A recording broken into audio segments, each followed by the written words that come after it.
Alright, go to work. Excuse me, I'm sorry. That will be getting an injunction. It'll be heard in court. I think if you were here last night, you heard the gentleman say that. But right now, let's just keep this going. Can we start with the song? Yes. Okay, does everybody know? Well, ain't gonna let nobody turn me around. Ain't gonna let nobody turn me around. Turn me around. Turn me around. They gonna let nobody turn me around. Gonna keep on walking, keep on talking, marching up to freedom land. Now that we know it, ain't gonna let nobody turn us around. Turn me around.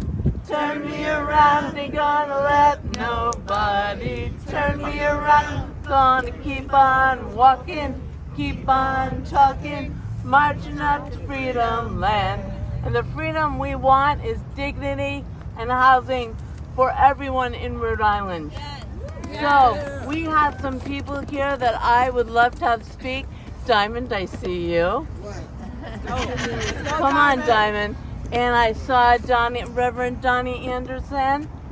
Could you come up here? Come on down.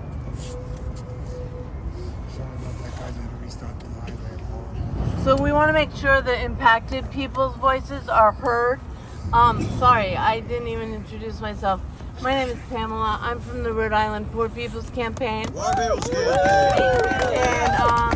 the Massachusetts Poor People's Campaign is also standing in solidarity with us, as is the National Union of the Homeless all over the country.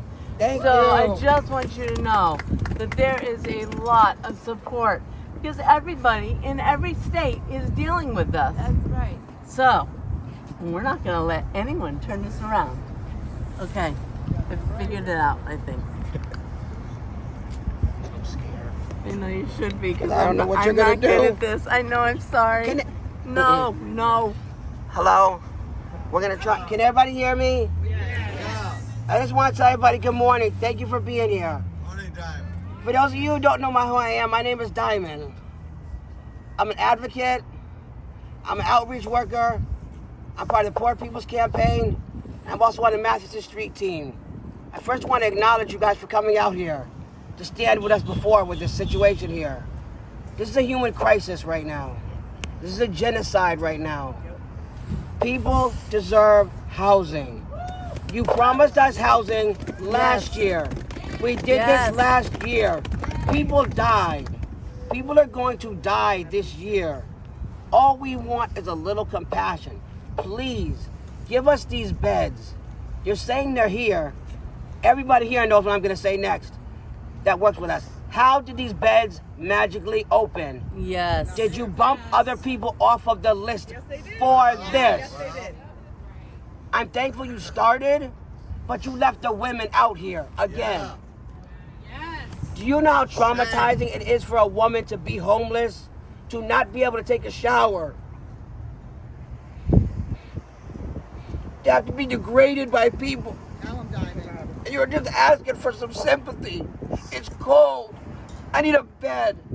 I need somebody to be there for me. You know, there's a lot of people that are here today that have been with me on my journey to get where I'm at. And I want to tell you thank you for not giving up on me. But now what we need to do is do this for someone that was like me when I first got in the system. And I didn't know what to do. And I was traumatized from everything. And I'm going to stand here today. And I'm going to tell Governor McKee, I'm not going nowhere. You got my phone number. You know who I am. I've been calling your phone all week. How dare you send a trash piece of paper to these people that are traumatized and tell them to get out in the rain. But wait, you're the governor, so that means you should be a man to come out and face these people. I don't see you being a man facing anybody right now. I see your cronies doing it for you. Governor McKee, listen well. We're not leaving. We're not going nowhere. We tried this last year to be nice. We're here to stay. Just like your state police are here to stay, guess what? We are too. Amen. Thank you, Diamond. Is Reverend Donnie over here? Oh, yes, she Right is. behind you. Yay. Okay. All right. Okay. Well, first of all, look at all of you who have shown up here this morning because you care about what's happening on these steps. Listen, this is your house. This is your house. The governor may have an office here, but this is your house. Amen. And we know because, look, nobody is out here on these cold marble slabs sleeping because they've chosen to be a nice way to spend some vacation time. They're here because there are real problems, they're complicated problems, and bringing the state police in to push people off this property doesn't help those problems. In fact, it just exacerbates those problems. Now look, I'm a simple preacher, okay? I'm nothing special or complicated. These people who are here are the heroes. They are the ones who are sleeping out in the cold, facing the elements and doing all of this. And the very least that the rest of us can do as Rhode Islanders is to be here, to stand here in solidarity with these people and to say they will not be moved by a bunch of state police.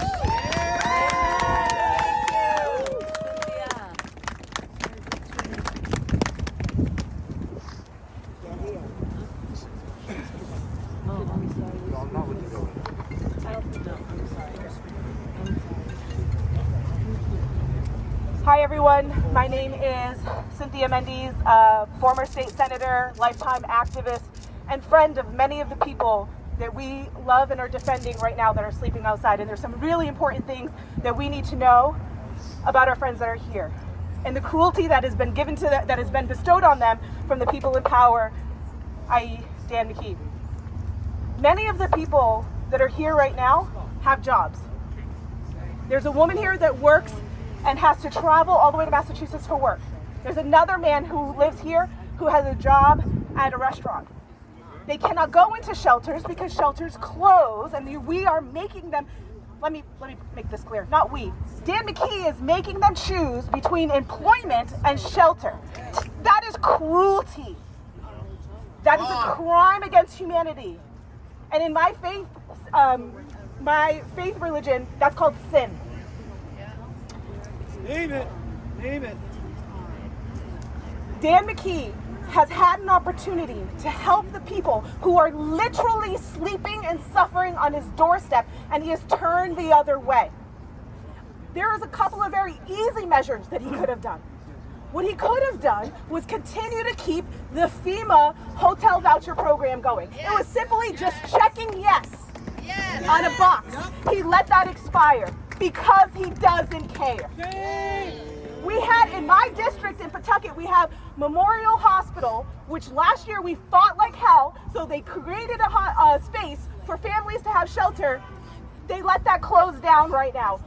Displace those families to Warwick. There are children displaced. How are they getting to school? They displace those families, and there's no shelter option for them. There is currently, rent is rising. No option to protect them. It is a cruel, cruel system. Dan McKee has proven to us that he is both incompetent and cruel. And I refuse to believe that Rhode Islanders are. Because when it comes time to fight for our neighbors, we show up. When it's time to feed our neighbors, we show up. When it's time to warm our neighbors, we show up. We have caseworkers who are working underpaid, overworked, and continue to show up. We have faith leaders that continue to show up. We have nurses and doctors and activists that continue to show up. And we continue to have a cruel, cruel leader of the state who continues to look the other way. And so what I believe, and this has been resounding in my heart since I've listened to it, and I said it last night, I've been re-listening to Dr. Martin Luther King's sermons for weeks. And toward the end, when he started pissing people off the most, he said it's time to redistribute the pain. They're not going to redistribute the funds. They're not going to redistribute the energy. They're not going to redistribute the money. So let's redistribute the pain. Let's start making them feel a little hurt. I want to see some powerful men cry. I want to see some people with money hurt. And how about and the cruelty that they think that they they can sit on our money. That budget, that surplus is our money. That bank account should be zero. As the minister Jefferson said last night, they need to start writing checks because they're overdue. And if anybody needs to be evicted, it's them.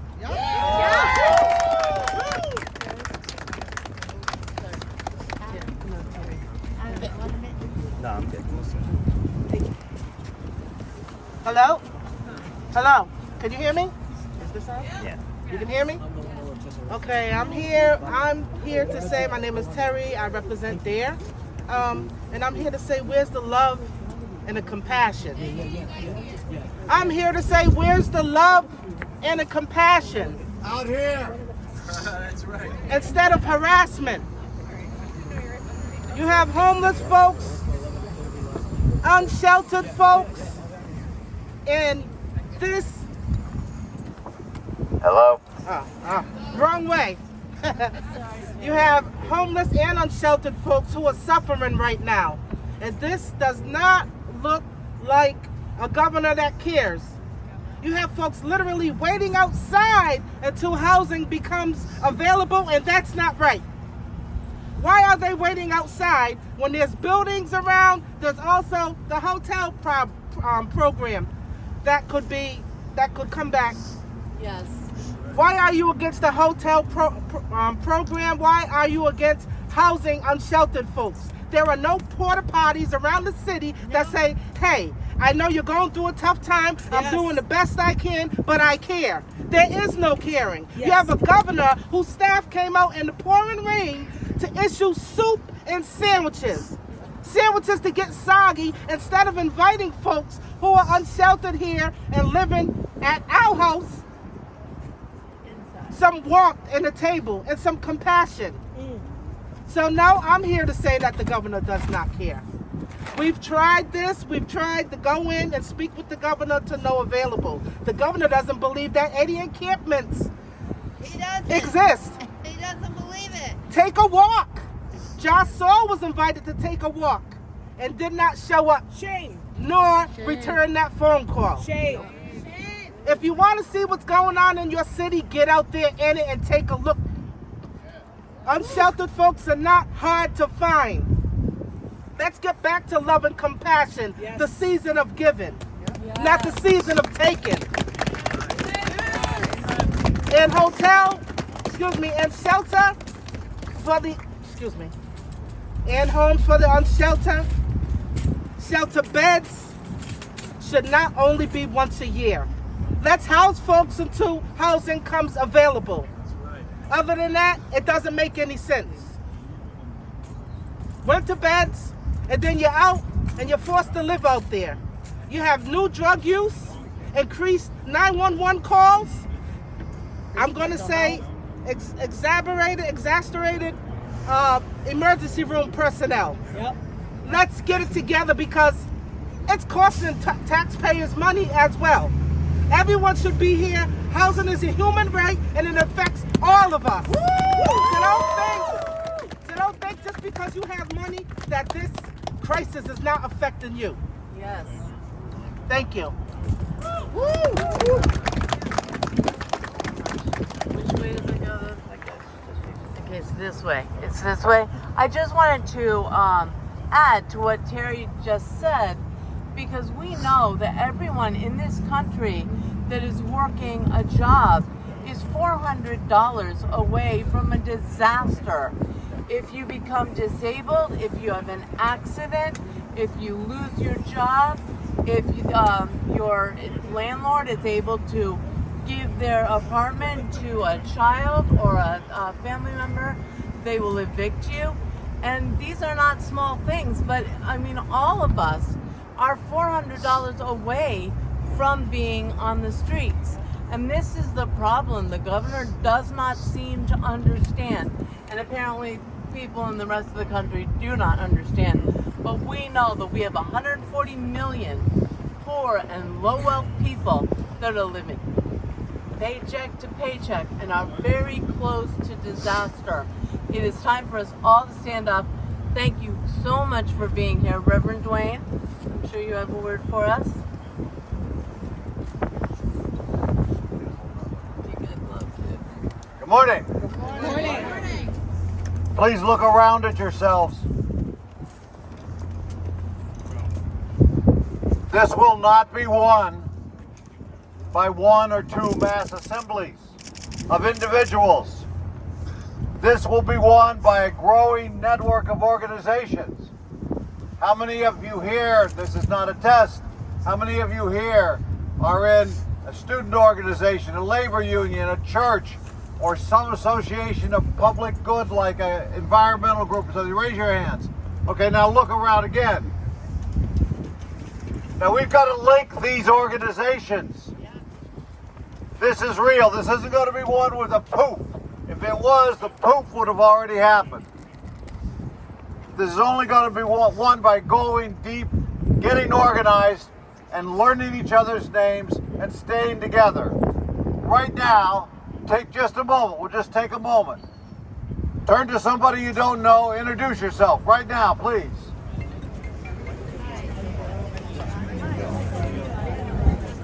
Hey, how you doing, dude? Sorrel.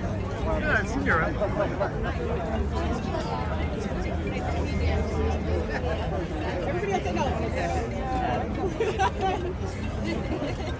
All right.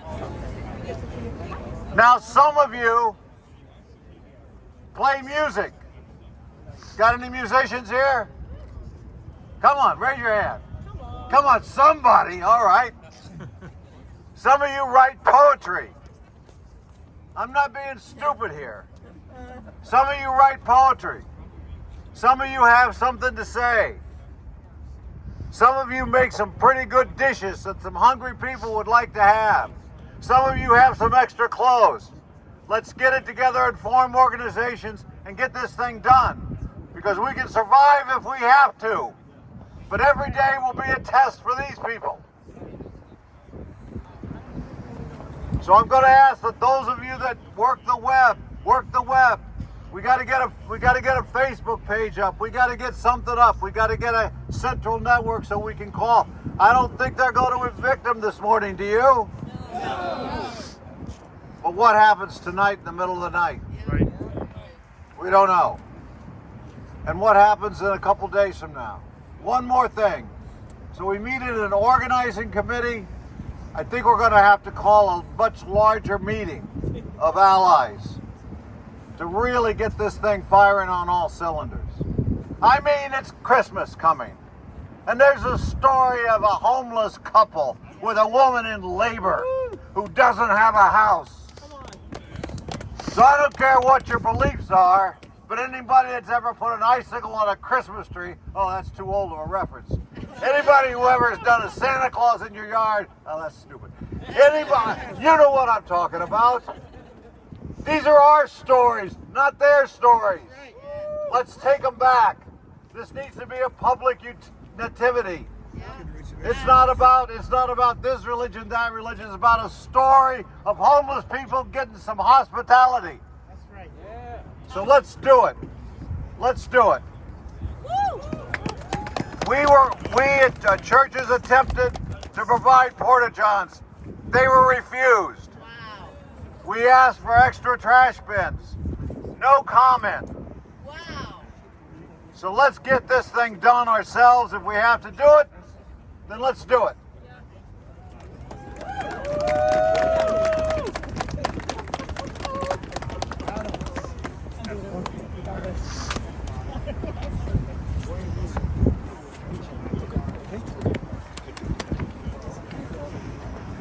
Good morning, friends. It's a little cold out here, but I'm so glad there's so many here. My name is Sorrel. I'm a member of the Statewide Independent Living Committee, which is a much smaller organization than that name sounds like it is. There's like 9 of us. And I wanted to talk about a bit of the behind the scenes things that have been going on that haven't been on camera. As the Reverend said, the stuff that happens at night. Right over here, there's a police detail of state police. This is the 2nd or 3rd shift of them in a row. They're preventing people from setting up new tents here. Yeah. If you want to set up a tent, they're not going to let you, which is, I don't know, I'm not a lawyer, but that sounds like a violation of rights to me. It is. Yes.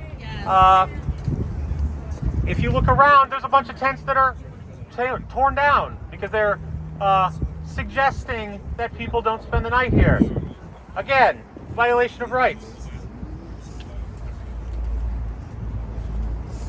A couple of days ago, somebody came out of the State House who didn't identify themselves and handed a piece of paper that was not a court order, that was not signed by anyone, that didn't even have the state letterhead on it, saying that people have until 9 a.m. today to get out.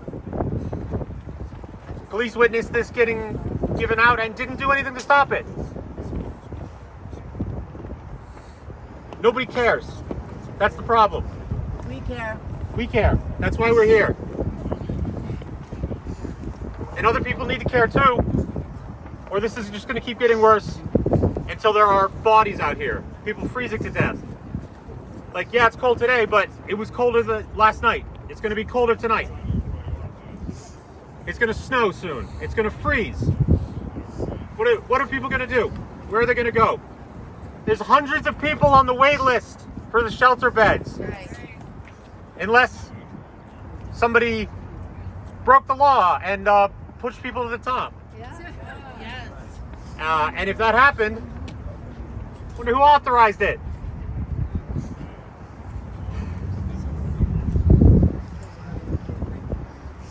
People have been in this public space with tents for months now. And as soon as organizations have started getting together to try and make something happen, that's when the police decide that it's time for us to get out. Well, hell with that. Yes. I second the Reverend's saying that everyone needs to join our organizations and join our efforts together, because rent is just going up, social programs are going down, and we need to be a united front. And I'm not very hard to find. Come find me and we'll talk if you want to join with the Independent Living Committee. Forward together. Not one step back. Forward together! Not one step back! Forward together! Not one step back! Forward together! Not one step back!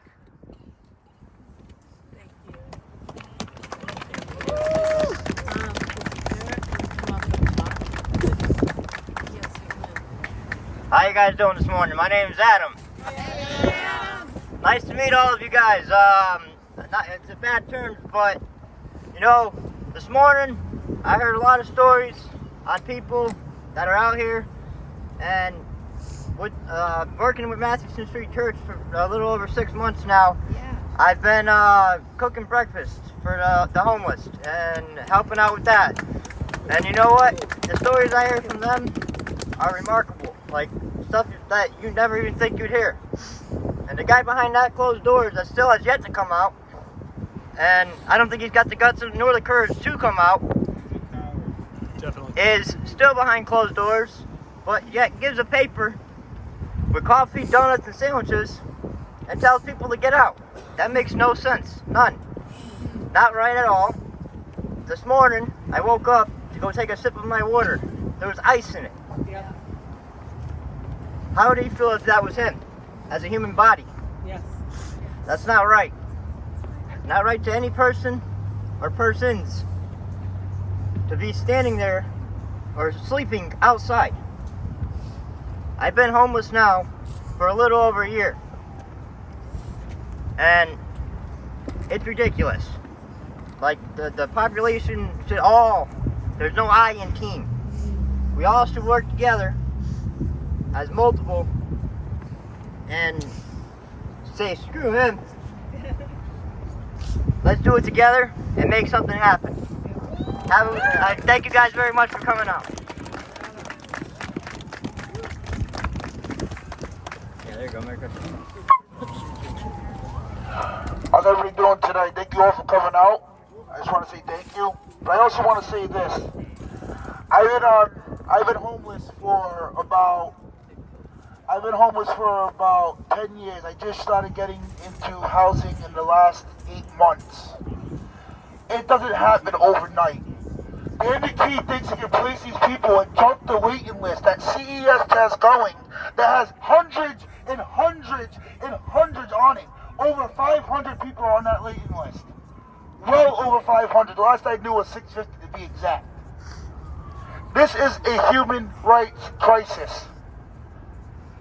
Not only that, when I was trying to get into shelters back when I was couch hopping and going place to place to stay warm and to have something over my head, I couldn't get into shelters because I'm a medical marijuana patient.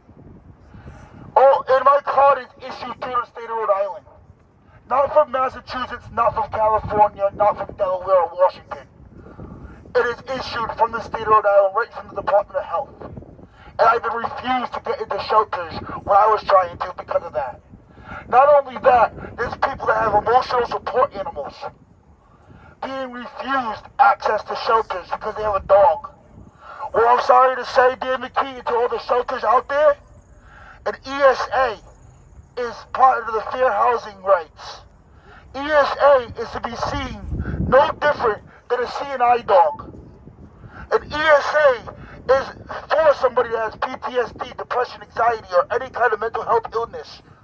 So just like a CNI dog is supposed to help you walk and see, an ESA is supposed to help you with your mood and your depression and your struggles throughout life. And they're also being denied shelter access because of that. All they're going to say is Dan McKee better get his head out of his butt to be more respect and start doing something for we the people. We the people. This is our house, like it's been stated. This is our property. And like we started chanting before, not one step forward. One step forward. One step forward. All together, my bad. Alright, where's Adam? I'm so sorry. I'm so bad at this. Which way? Hello? Okay, I'm so sorry. So I know we've been standing here for a while. Thank you so much for being here, but we are going to continue a little bit. So we're going to have a little bit of a break with a couple songs. This one's an echo song, so could you echo back everything I say? Yes. Let's see. Oh. Rise up, we're gonna rise up. Rise up, we're gonna rise up. Rise up, we're gonna rise up. Rise up, we're gonna rise up. Ain't gonna let nobody turn us around. Ain't gonna let nobody turn us around. Because the people united will stand our ground. Because the people united will stand our ground. Rise up, we're gonna rise up. Rise up, we're gonna rise up. Rise up, we're gonna rise up. Rise up, we're gonna rise up. Ain't gonna let nobody turn us around. Ain't gonna let nobody turn us around. Because the people united will stand our ground. Because the people united will stand our ground. Rise up, Rise up, rise up, rise up, rise up.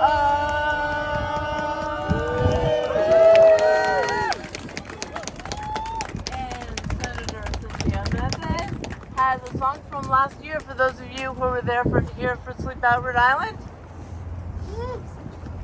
So many of you may remember this, and if you do, okay, I'm so sorry. if you do, I need you loud and close, because I'm going to see if I can remember this. It's called This Joy That I Have, and one of the important things about this song that I felt like centered a lot of us, Krista, you can come over and help me, is to remind us like where we get our power from. It's here. It's among us. This is where the power is. This is where the love is. This is where the joy is. And we're not reliant on them for it. And this is where we build our power right in this space. So see if I can remember it. This joy that I have, they didn't give it to me. This joy that I have, they didn't give it to me. joy that I have. They didn't give it to me. They didn't give it, and they can't take it away. This love that I have. They didn't give it to me. This love that I have. They didn't give it to me. This love that I have. They didn't give it to me. They didn't give it, and they can't take it away. We're gonna do peace. This peace that I have. They didn't give it to me. This peace that I have. They didn't give it to me. This peace that I have. They didn't give it to me. They didn't give it, and they can't take it away. How about power? You better say it like you got power. This power that I have. They didn't give it to me. This power that I have. They didn't give it to me. This power that I have. They didn't give it to me. They didn't give it, and they can't take it away. We're going to end on where we always start. Love. This love that I have.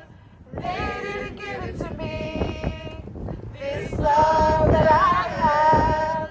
They didn't give it to me. This love that I have. They didn't give it to me. They didn't give it, and they can't take it away. Love y'all.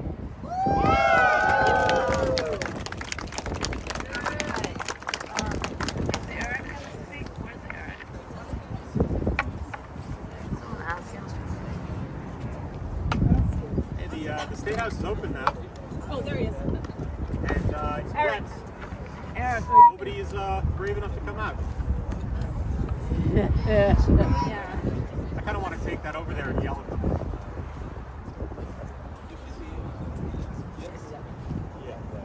So, is this still okay? So, Dr. Eric Hirsch is going to come speak. He's been working on this for 30 years, which means that this has been a long-standing problem that anyone that even just got in government knows about. So, telling us that they didn't know about it is simply a lie. So, Dr. Eric Hirsch.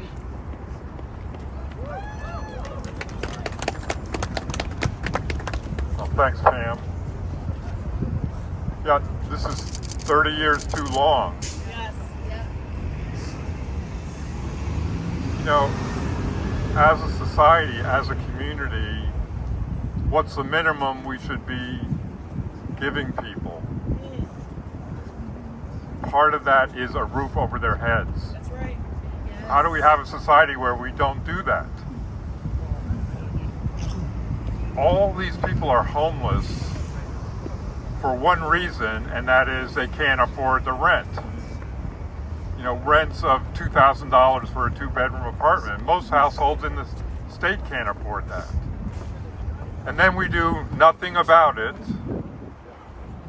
and we blame the people who are out here on the street for being here, when it's actually the failure of the housing market to do what it's supposed to do, which is distribute housing to people. So many people have been living outside, especially in the last 6 to 8 months.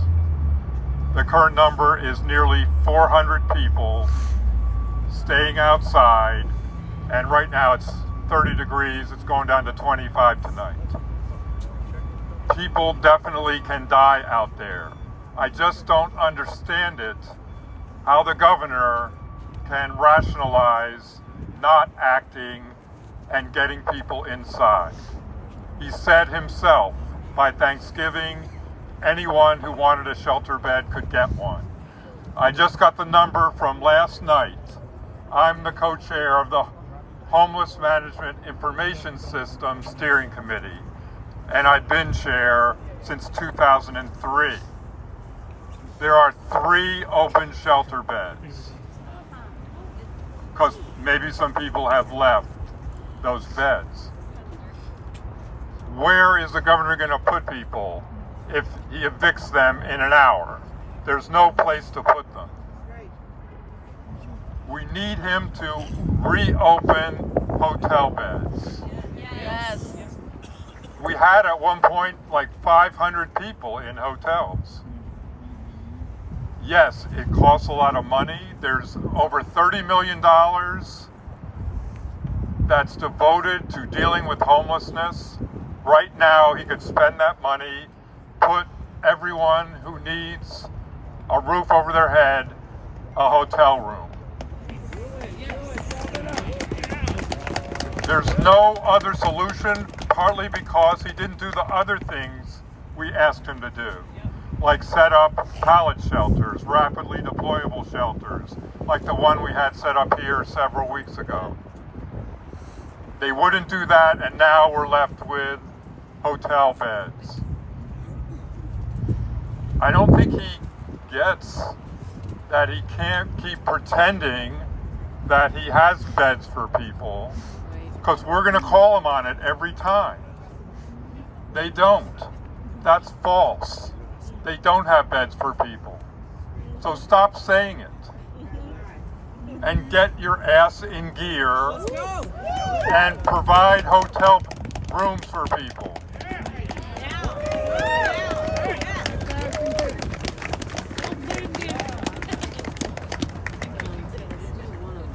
Folks, I didn't spend the night out here. I've just been out here since this morning, and I'm freezing. I think we should take this talk inside. Yes! Bathroom break. Well, we'll take it inside, guys. Get warm.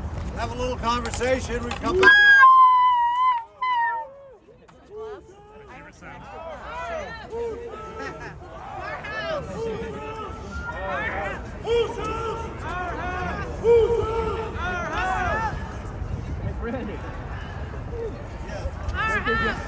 You want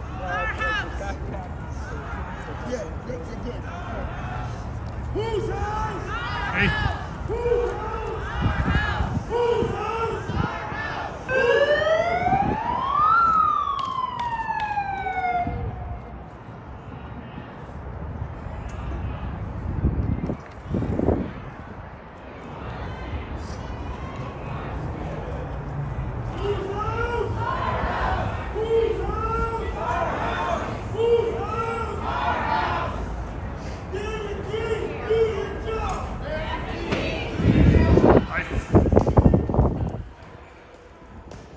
So that's moving inside. Can I? Yeah, if you just put that down. Yeah. Okay. So I don't want to fold it up and have to unfold it again. Kind of complicated. Go. Sorry.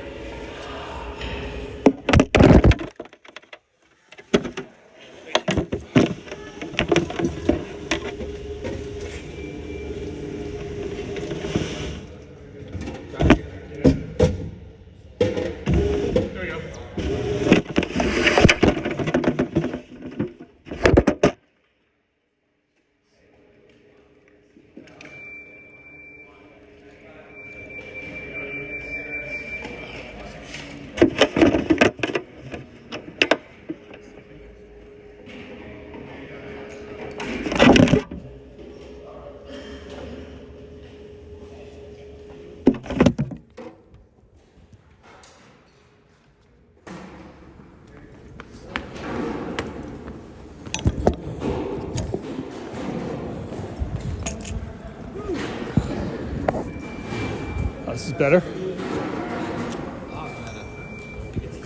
Yeah. How are you? How are things in your neck of the woods? Not much better, I think. No, it's awful. I know. We get 100 people a day almost in the office. I know. I need to get up there more. I'm sorry. No, you've been here. I know, but I know.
thinking of speaking from up here down to the people, or how does that work? Oh, you just looked all posed up, ready to go. Yeah.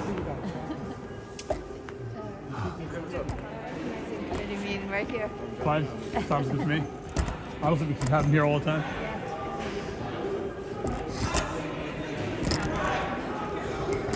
Even the marble floor closed. Even the marble floor. If anything, this place gets too hot. Good point. I should probably set You.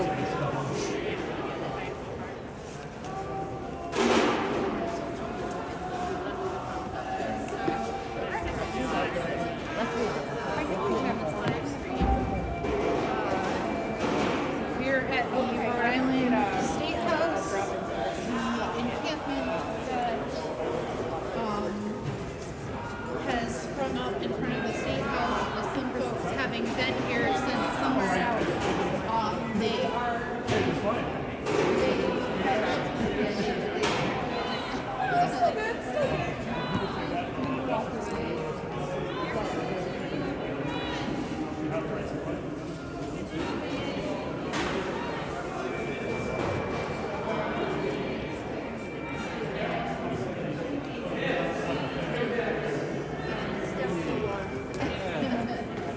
How you doing?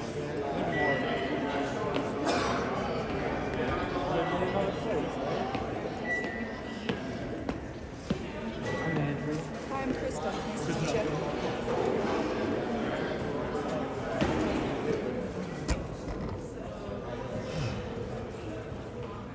Yeah, you should come up maybe, I don't know, whenever you have some time, but the river cleanup, kind of where they cleaned up, there's so many tents there. I've never seen so many really? tents there now. Next week. No, I'm thinking like, let me think what I can do. Yeah, I'm up there on Sunday, but it's just a mess. Or like, What time around Sunday? 11:30 is when the new site at Boulay Field is. Yeah. But there's they fed 160 people last week on Sunday. It's like a crazy amount of people you see just in an hour. Yeah, I mean, it is well known to the authorities this is happening, right? Yeah. So I wouldn't be blowing anybody's cover. No. It's been going for years. Yeah. Sorry. I just want to make sure that when I do this kind of work, I don't want to blow up anybody's game. So I try to approach this very carefully. I know, and I don't know what to do anymore. You know what I mean? It feels like I try everything. There's managing crisis and triage, and there's all sorts of levels, and then there's this like grab who you can and jump off the ship. I mean, I don't know where we're at. That's kind of where we're at. I know. I feel We've that hit the way. iceberg. I feel that way all the time here. Sometimes. I know. It's really hard. It is constantly. But here we are. Yeah. Well, it's all right. We have to deal with it. We have to do what we got to do.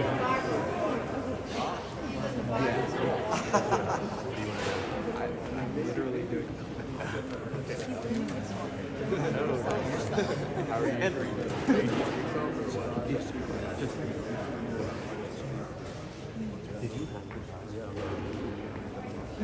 Well, I'm not sure. Who's house? Who's house? David McKee! Do your job! David McKee! Do your job! David McKee! Do your job! Do your job! Do your job! Do your job!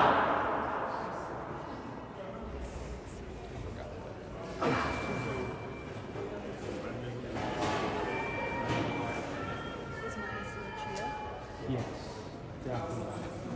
Yeah. It's fine.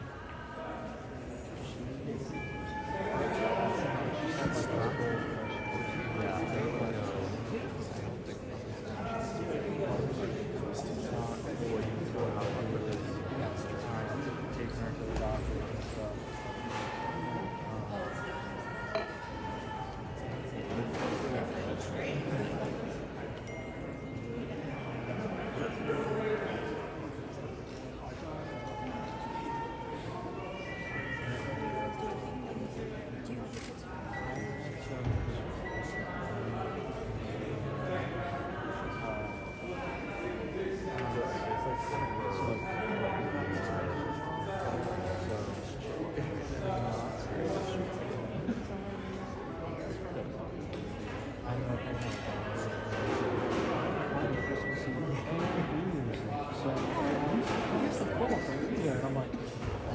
I'm sure you're welcome to come too.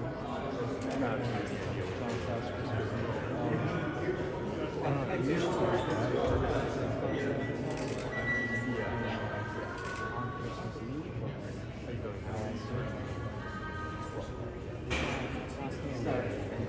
He also told me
I think we're going to try to have a little public meeting.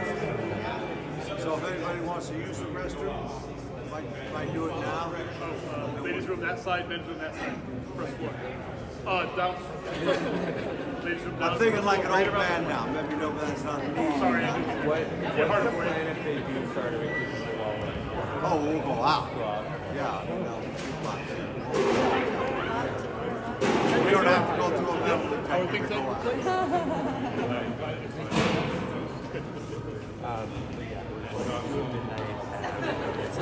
I always get special treatment because I have two yeah. But that's a good point. You gotta make sure bits. somebody's watching. Yeah, bionic. Plus, Mary, I have a cow heart valve. Yeah. So I got bionic dairy. Dairy. They probably were too well carried him out.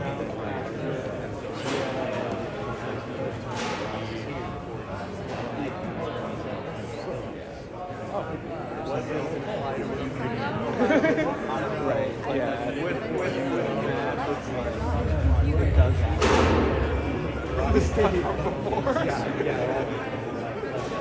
Whose house? Our house. Whose house? Our house. Whose house? Our house. Dan McKee. Do your job. Dan McKee. Do your job. Dan McKee. Do your job. Dan McKee. Do your job. Josh up. Do your job. Josh up. Do your job. Josh up. Do your job.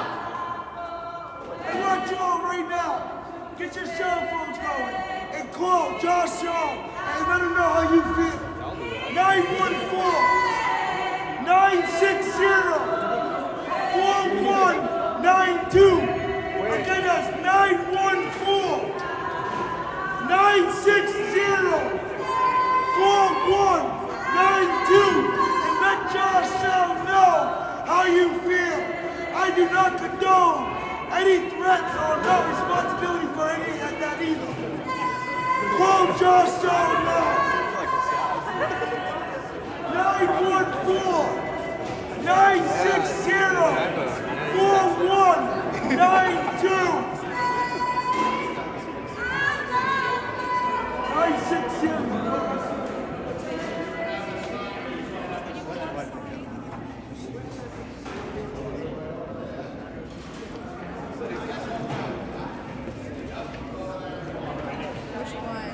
Give him a message, do whatever you're gonna do. Call that number up. This one? Let Josh out know how you feel.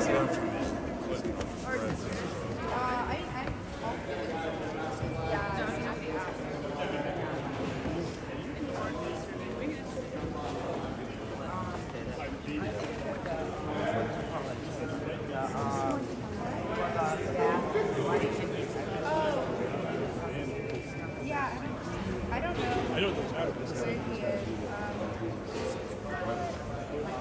specifically wanted to resign.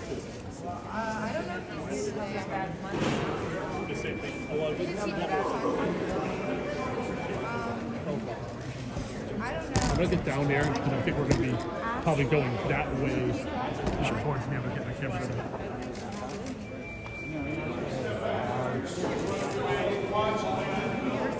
Sorry about that.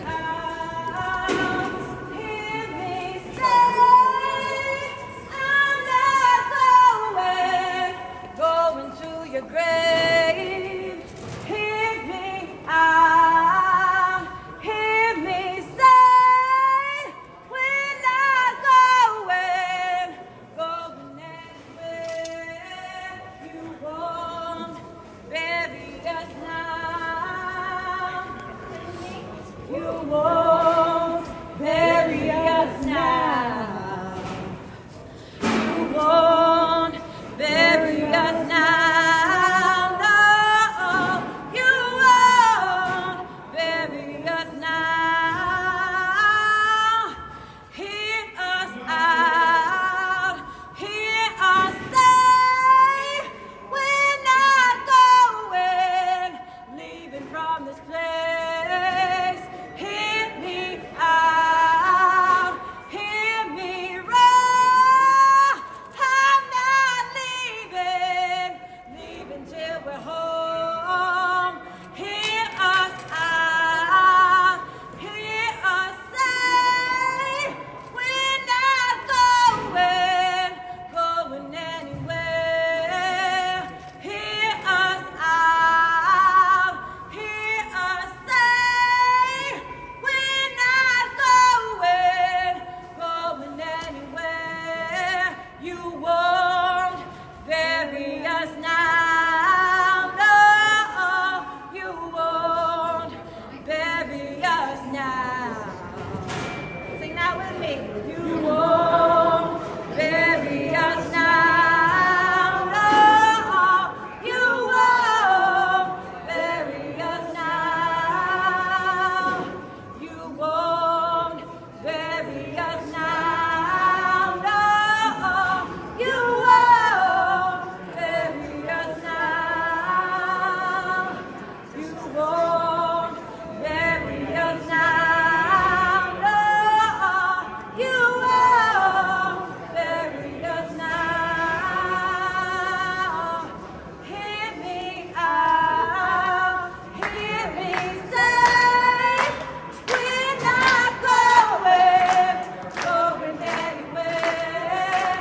Hear me out, hear me say, we're not going anywhere. You won't bury us now. No, you won't bury us now. You won't bury us now. No, you won't bury us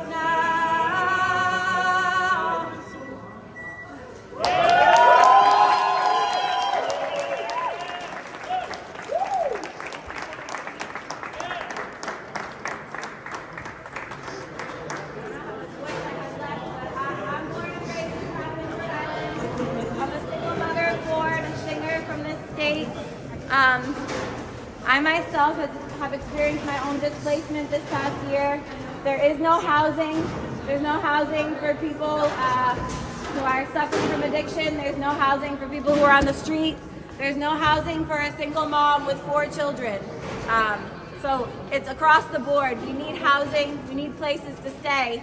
We need to gather for this reason. There are places everywhere around this state, and we can open them up if we just work together. If we, get the politicians here on our side, and get the governor to come out and listen to us. We can make this happen.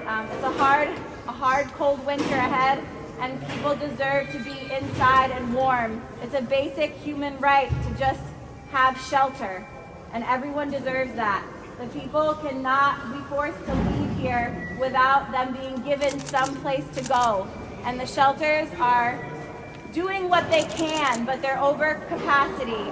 We're all just people working to do what we can, and we need more space, and we need a lot more hands and a lot more people making a difference, and we can do that. We just work together. The governor comes out.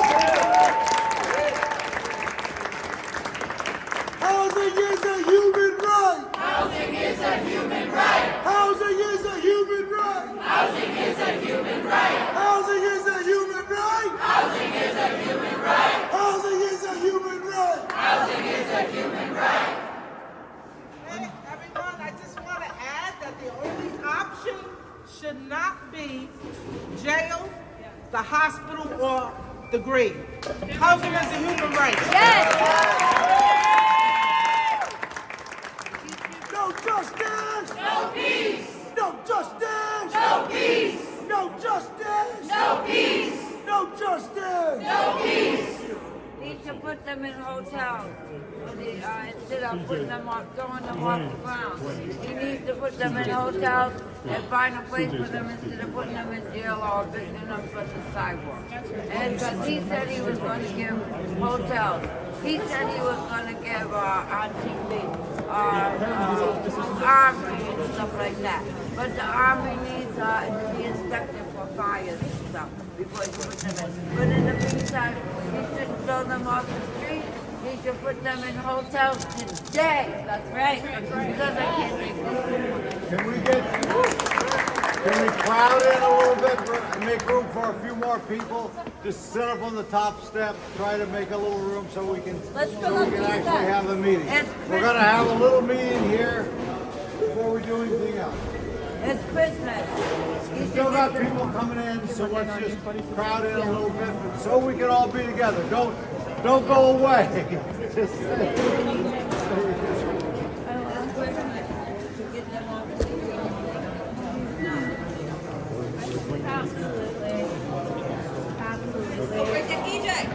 EJ. Keep going, right? Go ahead. I can't really hear, so I don't know where. I love the hat. Oh, thanks. Yeah. Rainbow mushrooms, nice. It's pretty cool. Yeah, very. Right by it. Inside the State House outdoors this morning by the state police. So we are here in solidarity. We are here because housing is a human right. And like I just said, the only option should not be hospital.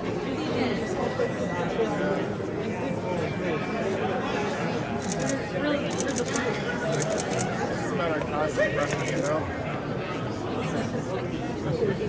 No. I'm trying to get out of everybody else's way. What are your thoughts about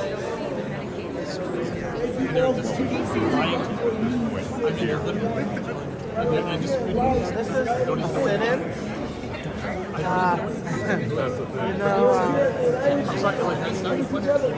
The government's going to have to outsource what we're here for. We're here in solidarity. It's kind of hard to say what's next.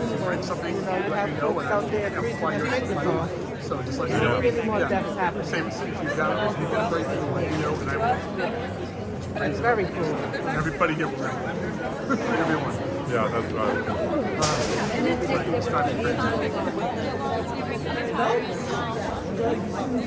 Also, maybe try to get folks to come to a Friday meeting right there before we break for the holiday, and also down the Atkinson Street.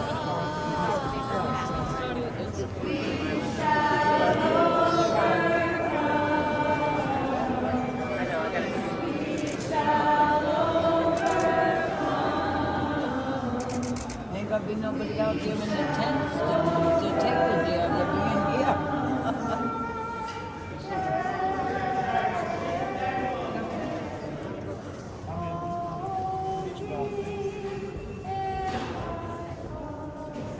Sing.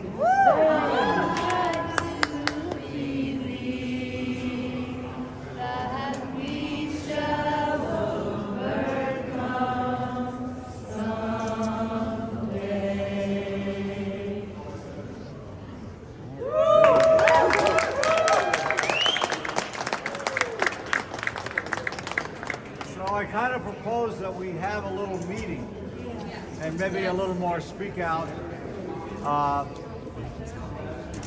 Y'all look amazing. I hope somebody's taking, yeah, okay, so there's some people taking. We didn't have this planned, obviously. We're not planning on taking any arrests or anything like that. There may be a time for that. This is not that time. I think we should have a little meeting. I'm really concerned about, when we went through the thing 4 years ago, 1,000 people would show up. But we never built the relationships. We didn't build the connectionality that would save us. And we can't always do this spontaneous because sometimes people just get scared. You know how it works. See, look at all the other countries. Look at it here. One day everybody's in the streets and it's an occupy. And the next day everybody's gone.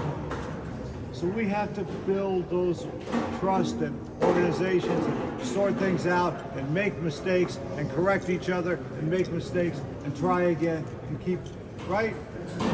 So I don't know. I think, does anybody have a pad that's empty or something that we could send around? Because it feels to me like we always have to worry about giving away too much information when we're having flexible, nonviolent tactics. Because it is kind of once we get into a struggle like this, where the state says no and we say yes, then we have a struggle. And so we have to be smart about it, we have to be creative, we have to be flexible. We have to always do the unexpected, or most always. Because now it's a question of expanding to other people and bringing in more people. So I don't know the answer, but I know some of you do. I know some of you are wizards. Some of you are... I don't know this. I don't know this.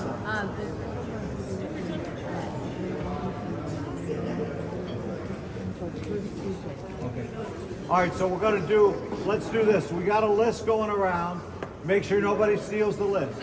Make sure you print legibly and put your preferred means of contact. Okay? So let's start there. But those of you that are in organizations, if you're in an environmentalist group, student group, whatever you're in, I don't know how to do this, but I think maybe we need to have some meetings of churches and all these organizations, say let's come together maybe for a big meeting or something. We could do that, and I think that will send not only a strong message, I think it'll prepare us for all the fights to come. So we got a couple people here. We have somebody from the National Union of the Homeless, and we have a person named CJ, who I think is, where is he? CJ is right here.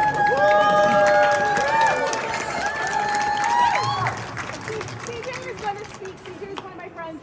He has been doing this work for a long time, and he was out every single night with us last year at the Sleep Out. And last year at the Sleep Out, we celebrated his birthday, and a year later, it's his birthday, and we're here again.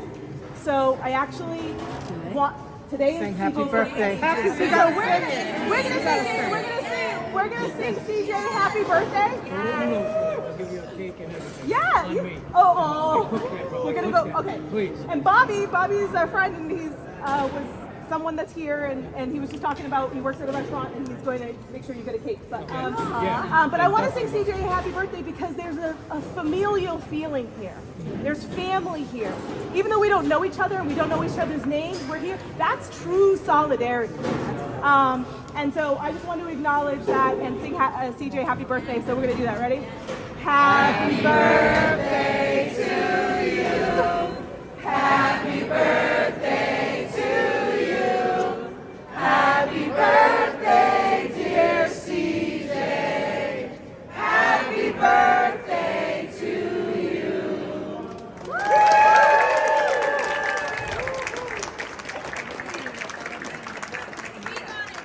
Speak on it. Tell them. Thank you so much. I just wanted to take a moment and first of all, thank everyone for being out here. And just how disappointed I am that we're here again, a year to the day, and nothing has changed. We have been fighting. It seems like we've been moving toward progress, and then all of a sudden it felt like the door was shut on us, and that there is no progress. So I just wanted to thank you for being here, but I really wanted to call attention to our foster youth who are being, give it up for them.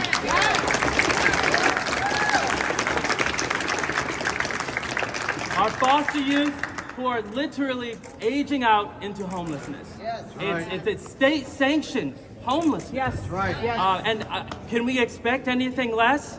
I mean, that is outrageous. It's outrageous that we have mothers with children on the street, but children who don't have mothers are on the street. Children who don't have families are on the street. And then they fall into addiction, and they get blamed for the addiction that they're involved in. They fall into crime, looting food and resources because the state doesn't want to give them food and resources, and then they get jailed. And it's this cycle of poverty and institutional trauma that they end up going through, and they turn around 29, 30, 40 years later and say, what did I do? Where did I go wrong? And they blame themselves or they kill themselves. Let's just be honest. People say suicide, call the hotline, how about we address why people kill themselves?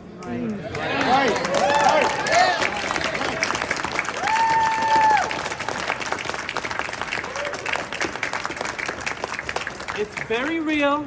It's very real trauma.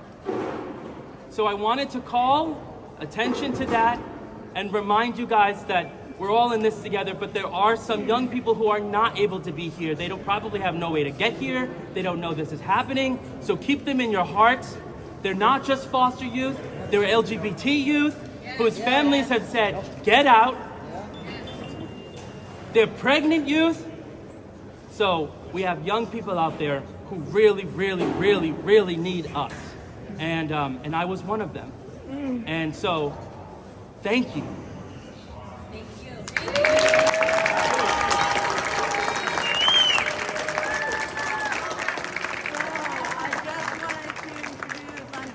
Rhode Island Poor People's Campaign. We're a national organization for moral revival, working on systemic poverty, systemic racism, ecological devastation, and the denial of health care, militarism, and the war economy, and the false moral narrative of Christian nationalism. But one of our partners is the National Union for the Homeless, and Savina Martin is with Massachusetts Poor People's Campaign.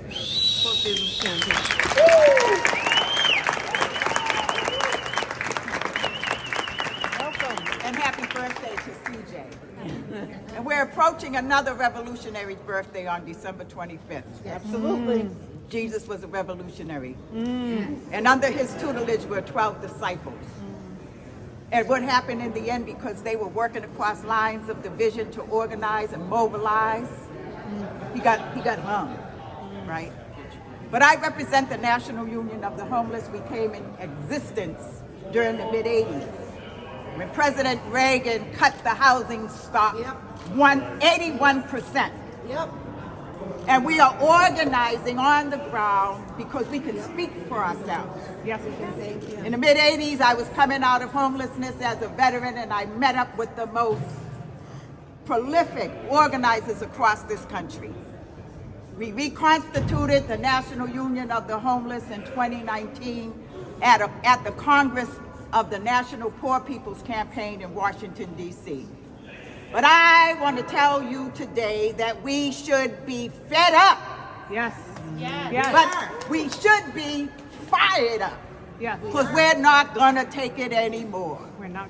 Enough is enough, and we call on today Governor Daniel McKee to lift every single ban that we demand. Because we only organize and get what we take. And that's taking back our power. That's right. Shifting the moral narrative of Christian nationalism that blames people for their own poverty. We may be homeless, but we're not helpless. We may be homeless, but we're not helpless. We can speak for ourselves. We can organize for ourselves. We're here. And one of the things that the rulers of this empire don't want is for us to look like this today. To work across lines of division.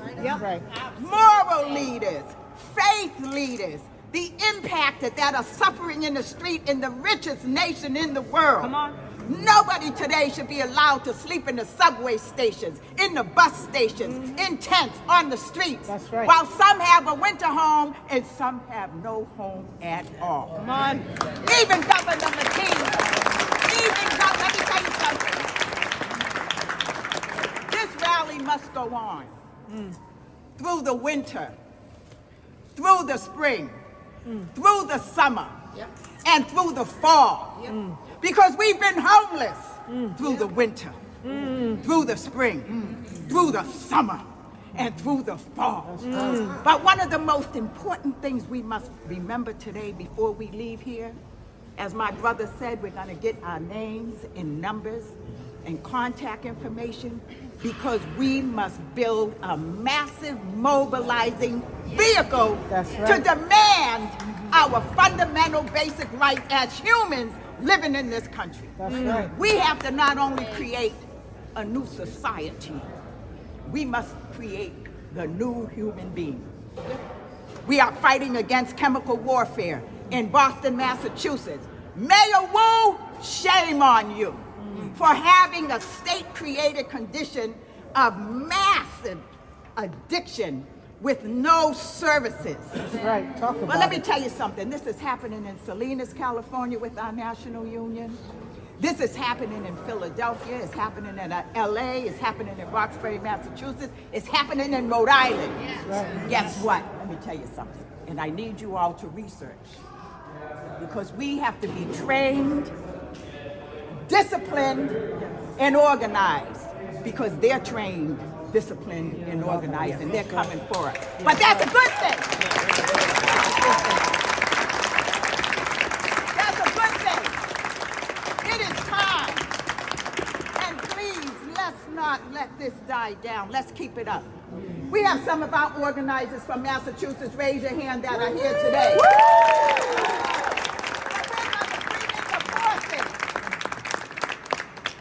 We're going to bring in the region. Because we have to band together, we have to stick together because they stick together. But remember, they don't want us to stick together. They want to throw in the color question. They want to throw in our LGBT community and lock us out. They want to throw in the religion and lock us out, but we're not going to allow them to do it. We're going to stick together as one unit and one family related to poverty, to unite the poor and dispossessed, to take back what is ours.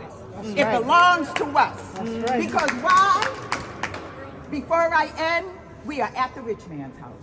Yes. So let's get it going. Oh, let's we sing went it. down to the rich man's house and we took back what he stole from us. Took it back, took back our dignity, took back our humanity. We went down to the rich man's house and we took back what he stole from us. Took back our dignity. We took back our humanity, because it's under our feet. What? Under our feet. What? Under our feet. What? Under our feet. We're gonna let no system walk all over me. And then you go again. We went down to the State House and we took back what they stole from us. Took it back. Took it back. Because it's under our feet. Under our feet. Under our feet. Under our feet. Ain't gonna let the system walk all over me. Because we are the people. And we have the power. Say it again. We are the people. And we have the power. And we're building power. And we're shifting the moral narrative. And we're only organizing to what? Take back what was stolen from us. The Poor People's Campaign, a national call for moral revival, says that we need to dismantle these death dealing structures.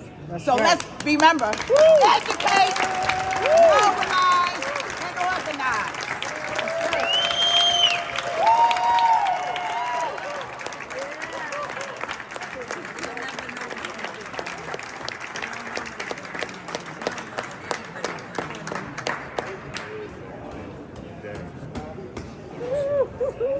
Thank you for that. Can y'all hear me or should I take this off? Take it off. All right, Ben. Hi, y'all. My name is Jordan. I'm an organizer with the PSL, or the Party for Socialism and Liberation. We're a multi-class, multinational. Well, no, we're not multi-class. We're working class. Let me not.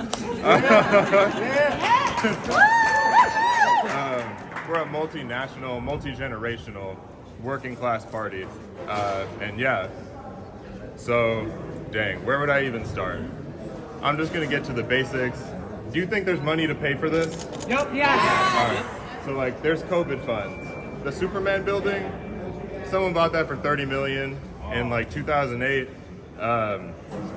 They let it sit there, right, while people froze to death in the streets. So whether it's a question of money, like that's not what it is. McKee is in a different class. He's not a worker, right? He's sold out. He's whatever it is. But like, housing should not be given or distributed by a market, right? Like something so essential to our survival, food, water, housing, whatever it is. Why are we gonna leave that to, again, the market thing has made no sense to me, ever, right? Like we're supposed to expect that, does it have a moral compass? Like, does the market think for itself? Whatever. People shouldn't be able to buy and sell your housing. Y'all see the point.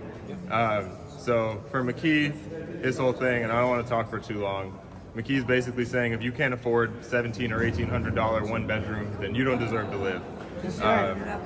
So yeah, do y'all believe in a system where the thing you need, food, shelter, water, is literally bought and sold for a profit for a few people to make millions? All right, so I'll just leave it that like, we need a new system.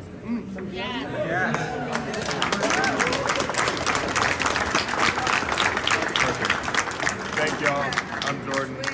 And like people have said, anything we get from this, like anything, someone's in a hotel, someone's in a shelter, that would not have happened without the struggle, right? That's right. That would not have happened without a fight.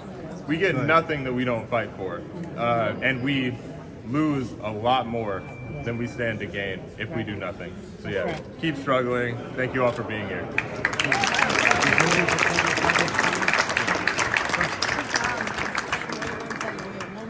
Before we talk. Come on, Paula. Thanks. I'm Paula with Better Lives Rhode Island. I just want to say in the Advent season, for those of you who celebrate Christmas, that everybody outside in tents and in the 79 other tent encampments throughout Rhode Island, they're all Mary and Joseph's. Mary and Joseph's. There's no room at the inn for any of them. So for those who profess to care, let's see some action.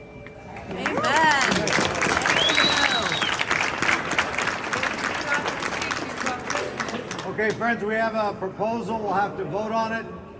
What we're proposing is, as I said, we're not prepared to take arrests today.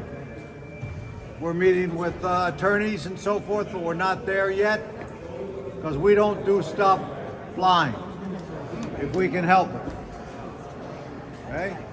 But we got to have some kind of a meeting of the tribes here.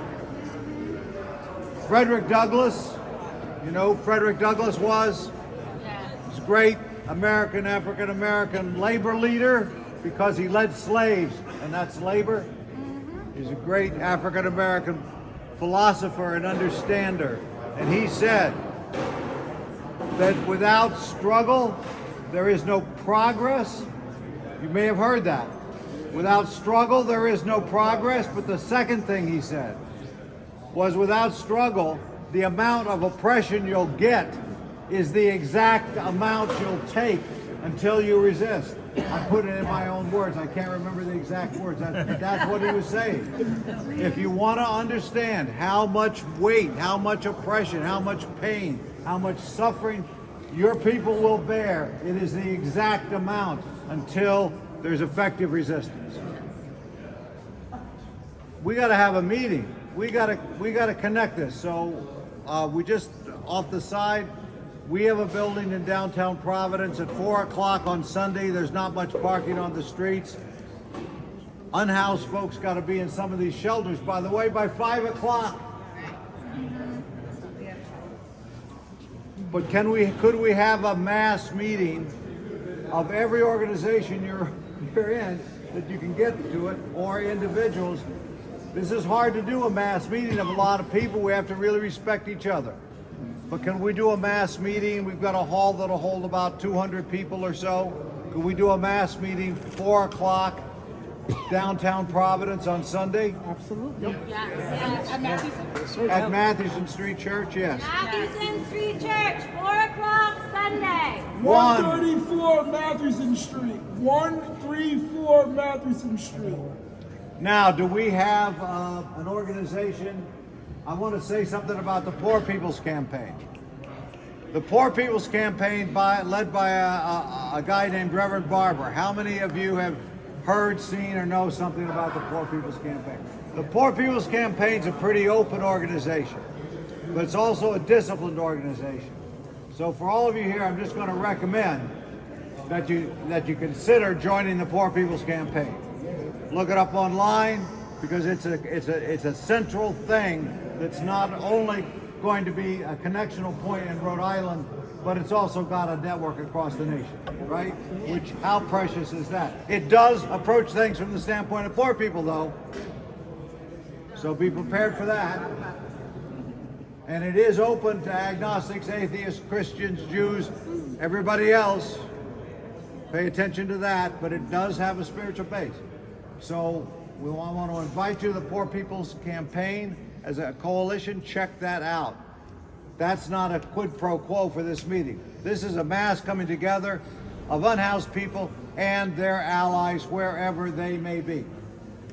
4 o'clock? 4 o'clock? No.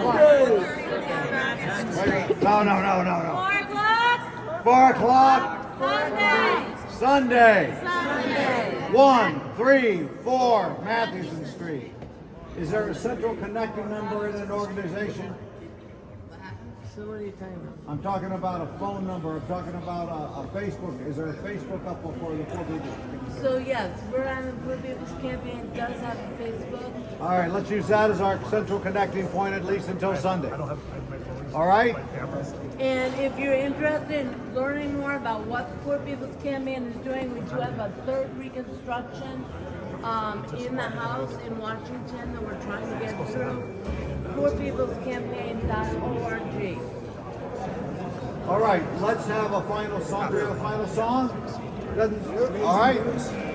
And a final song. I believe we've stopped the attack for today. Now the courts will start. The governor will have to read his letter from the ACLU. We'll see where we are. That central Facebook page and your own networks. In case we find police cars lining up at midnight, people that want to call, we got to be able to get the word out. All right? Okay. Song. Oh, go ahead. Ain't gonna let nobody turn us around. Turn us around. Turn us around. Ain't gonna let nobody turn us around. We're gonna keep on walking. Keep on walking. Marching up to freedom and one song. Ain't gonna let nobody turn us around. Turn us around. Turn us around. Ain't gonna let nobody turn us around. We're gonna keep on walking. Keep on talking. Marching up to freedom land. Big hugs to all of you. Thank you so much for coming out.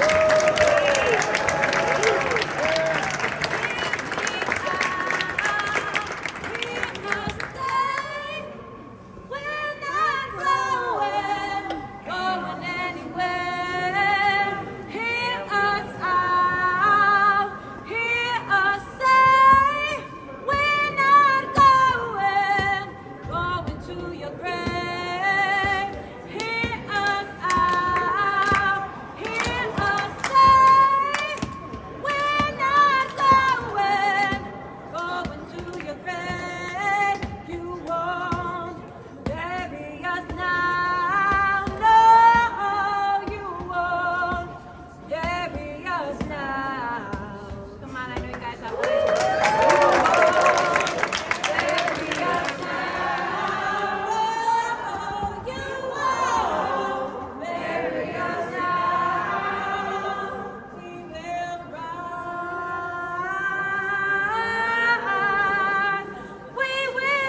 I just want to say, Dan McKee! Do your job! Dan McKee! Do your job! Dan McKee! Do your job!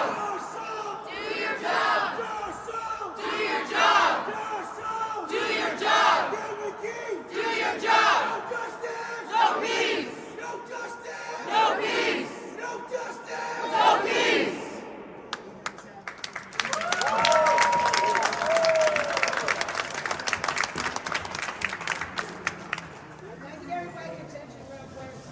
I know we're getting ready to go do our other jobs, whatever we have to do. I think we all need to look around today. And all the people that are here, that are fighting for the ones that don't have a bed. I need you to look around. Just look at everybody that just, they say small problem, which is a national problem. Look around and give yourself a pat on the back. We're coming out for this today. I know I was out here a long time ago. I know I couldn't do it today. But you got to remember, we got children that are being displaced. We have kids that are coming out of DCF system. We have people that are coming out of jail that don't have anything, that are coming out with. We have people that are housed, trying to get housed today, and they have animals. We have emotional support stuff set up. We have support set stuff. You know what? It doesn't work. I can tell you, I tried to call Rhode Island SPCA last night. I tried to call Borrow, ask them, hey, we have a crisis. People have animals. This is what, you take someone's animal, they're gonna die. These people told me that. We can't get in touch with that. We can't touch it. But yet, you could go to somebody that's outside sleeping and tell them, hey, I'm gonna take your animal. The only thing that you have to live.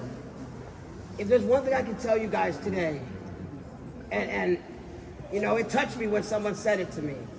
I'm not gonna disclose that person who they are, but I think they're here today.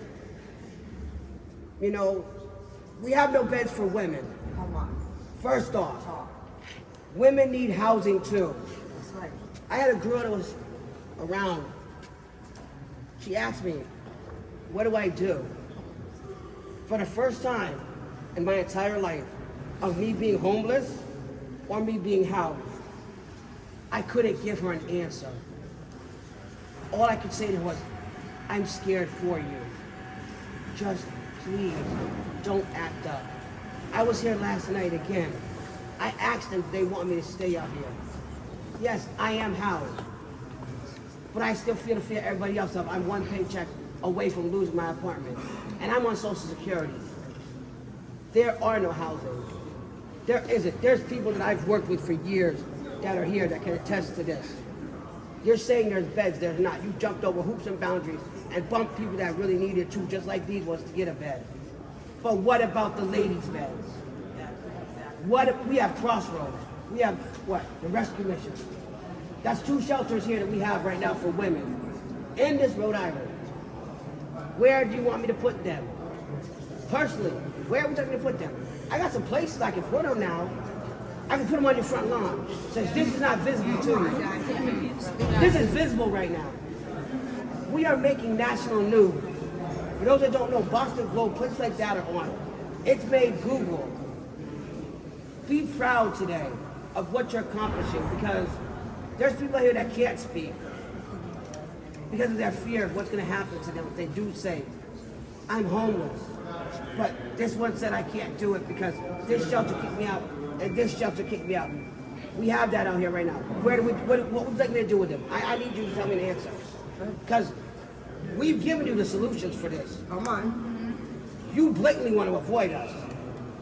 But like I've said through the whole thing, what if it was your family member out here right now? You would jump through hoops, boundaries, and anything to get your family out. What if it was them? This is my family here. I want them out. I'm going to stand by them. We have to make a stand. We have to show the governor, we have state of children in Rhode Island, that you put this man here to be a governor, to take care of us. You failed. You see this whole room here? And they voted. We're taking care of the people that are outside. So if anybody didn't tell you today, congratulations, and I thank you, and I salute you for it, guess what? I thank you, because that could be me out there, and I would hope somebody would do the same thing that you're doing now for these people. Woo! Thank you! Thank you!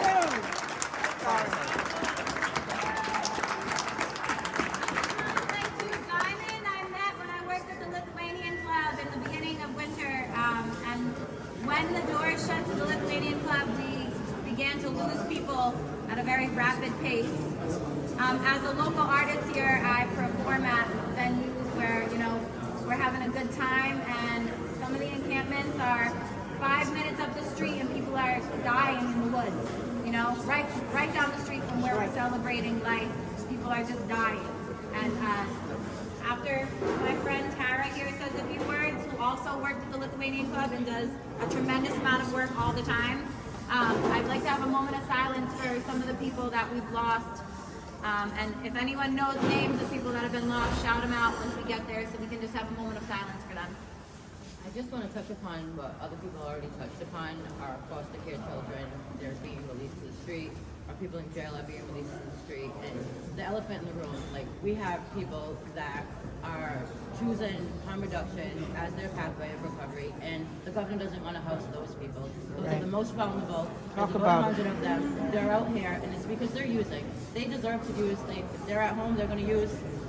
Give them housing. Give them a hotel. They know how to take care of each other because they're doing it out here. They're making sure they're not And we dying. all have addictions. Our addictions look very different, but we all have addictions, and everyone can attest to that.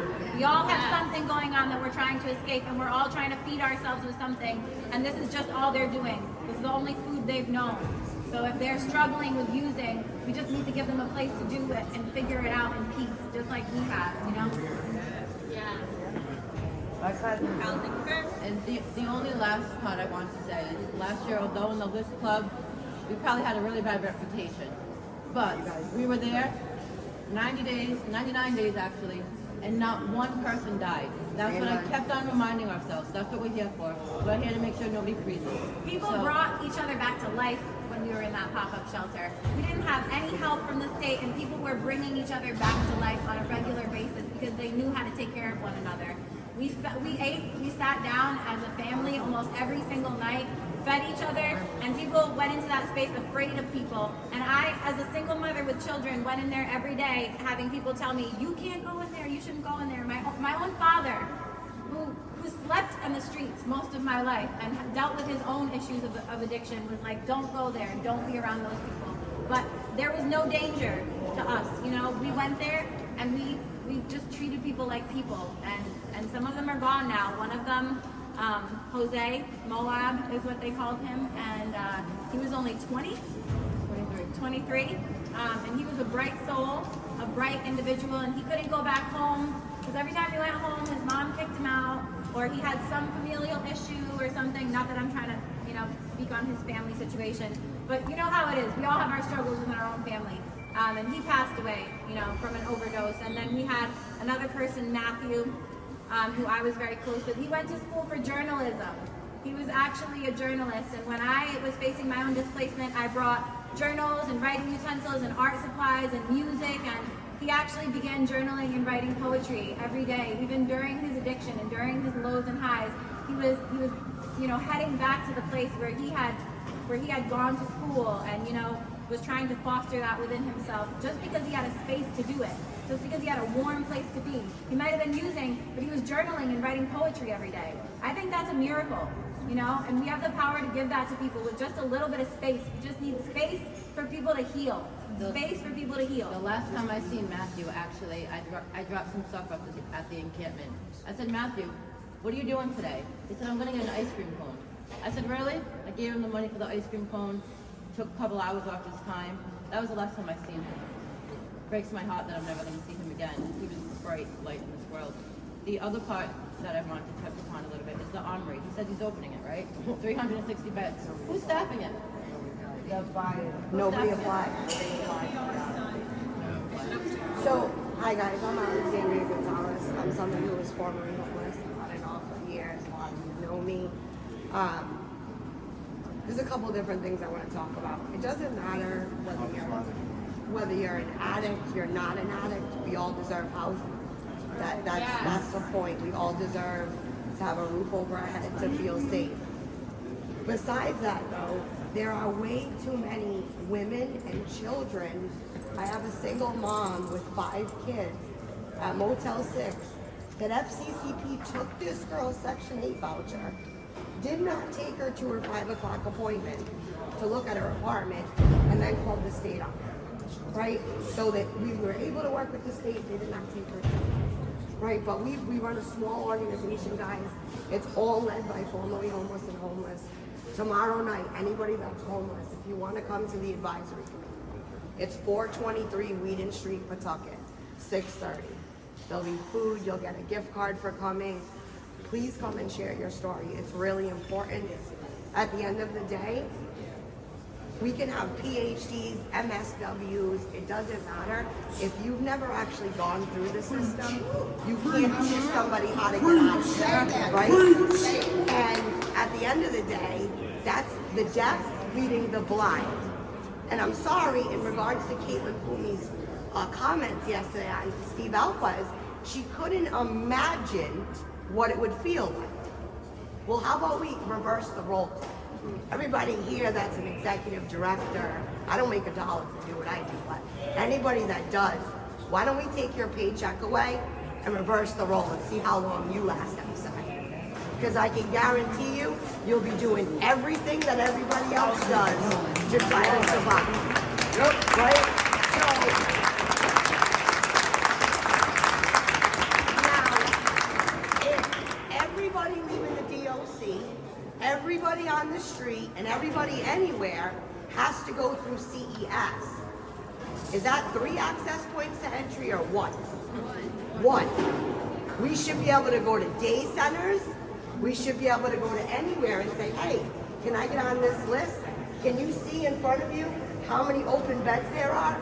When I left Rhode Island in 2013, I wasn't an addict anymore.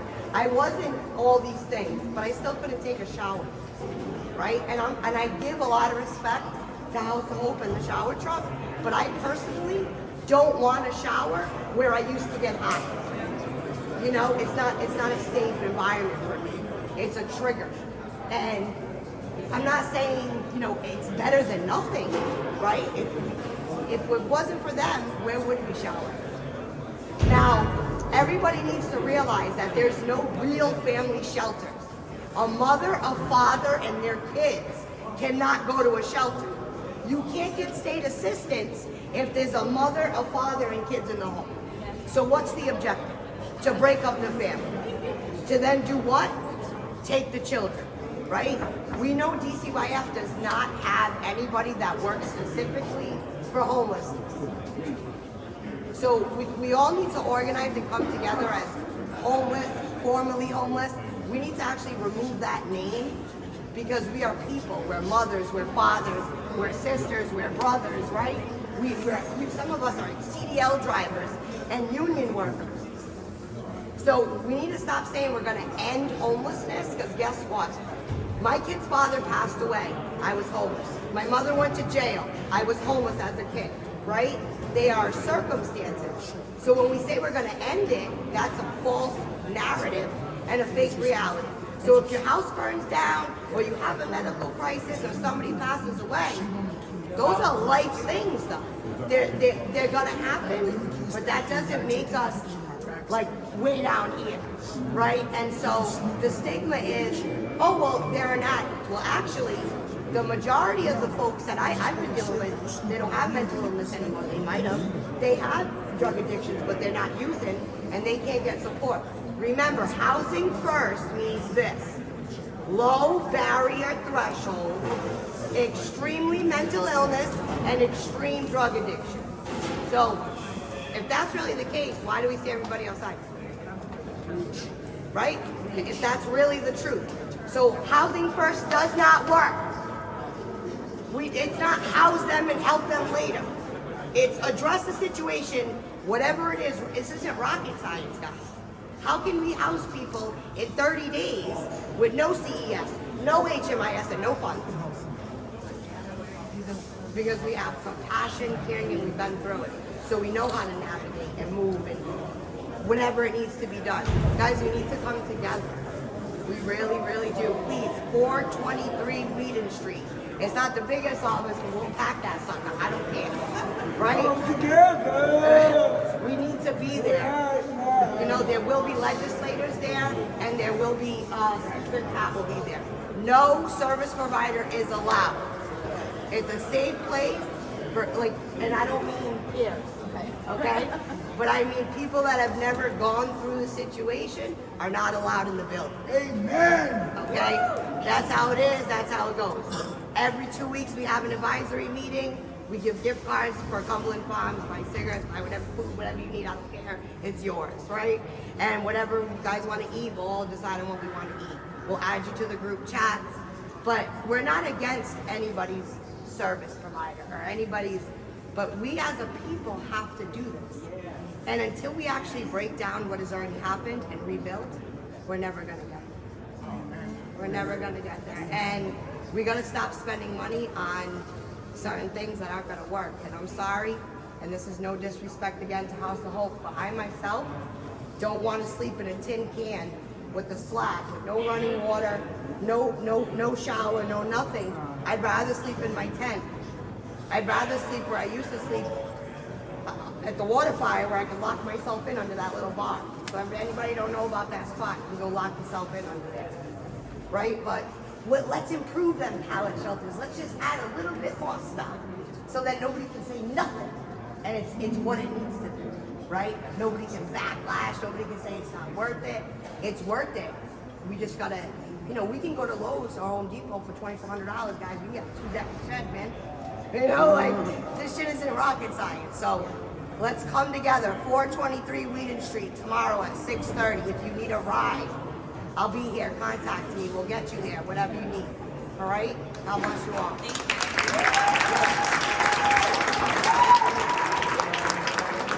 All right. Well, I really want to thank everyone who spoke. It's so important to have the voices, particularly people who are experiencing homelessness outside, people who have experienced homelessness. Alexandria is right about who should be leading this and who we should be listening to, and it's the people who are actually going through it. Let me point out that it's after 9:30 and we're all still here. It's almost 10. Almost 10. All of you being here has stopped them from going ahead with this eviction. So it didn't happen. Coming together like this is what will continue to stop them. And we have some ideas, and I'm not going to say in detail what they are, obviously for a good reason. We're going to talk about these at 4 o'clock at Mathewson Street Church on Sunday. 134 Mathewson Street, Providence, Rhode Island. 134 Mathewson Street. Thank you, Brandon. So this was really important, what we did today. Thank you. We need to stay together. Thank you. We need to get as many people as we can to the organizing meeting. And let me just say, there is going to be an action with many, many more people than this in the very near future. And that's what we're going to work on Sunday. Thank you so much. I was going to end this with a shit. I see Daniel McKee stand. Let's take a picture behind you guys. I just want to remind everybody Sunday at 4 at Mathewson Street Church. You can find Poor People's Campaign, Poor People's Campaign. All right. Hey.